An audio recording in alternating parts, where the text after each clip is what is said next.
Magandang araw sa inyong lahat. Salamat sa inyong pagdalo sa ating seminar ngayong araw na ito.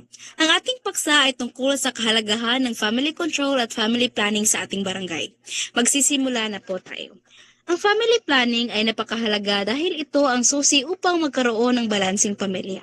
Sa tamang pagpaplano, matitiyak natin na ang bawat bata ay magkakaroon ng sapat na atensyon, pagkain at edukasyon. Sa pamamagitan ng family planning, maiiwasan din ang mga hindi inaasahang pagbubuntis na maaaring magdulot ng karagdagang suliranin sa pamilya.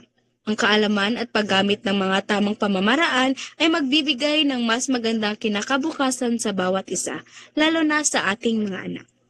Ngayon, bukas po ako sa inyong mga katanungan. Pwede na po tayong magtungo sa ating Q&A session. Nakikita ko pong nag-raise ng hand si Ginang MJ.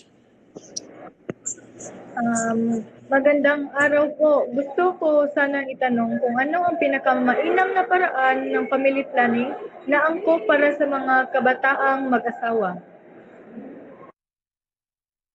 Salamat sa inyong tanong. Para sa mga kabataang mag-asawa, inirerekomenda ang paggamit ng mga modernong contraceptive methods tulad ng birth control pills. Makabubuti rin na kumonsulta sa health worker upang malaman ang pinakamainam na paraan base sa inyong pangangailangan at kalusugan. Ginang Bea? Paano po kung hindi sang-ayon ang isa sa mag-asawa sa family planning? Magandang tanong po yan. Mahalaga na magkaroon ng bukas na komunikasyon sa pagitan ng mag-asawa. Dapat mag-usap ng maayos at magdesisyon ng sabay.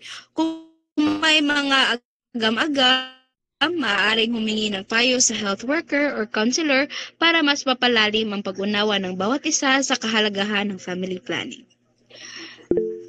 Ginang Leona?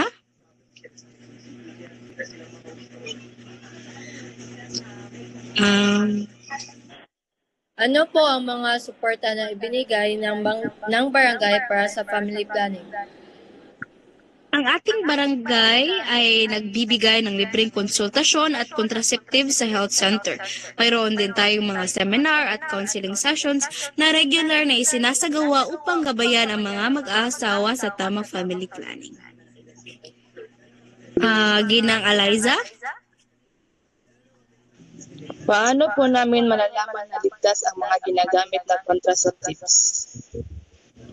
Ang mga contraceptive na ibinigay sa ating health centers ay dumaan sa masusing pagsusuri at aprobado ng Department of Health. Bago ito gamitin, kinakailangan ng konsultasyon upang matukoy ang pinakamainam na pamamaraan para sa inyo. Nakikita ko pong wala na nag-isa ng kamay. Maraming salamat sa inyong mga tanong at sa mga kasagutan ng ating tagapagsalita. Naway marami kayong natutunan sa ating talakayan. Hinihikayat ko po na kayo'y lahat na makipag-ugnayan sa aming Barangay Health Center para sa mga karagdagang impormasyon. Salamat po sa inyong pakikinig. Maraming salamat. Salamat.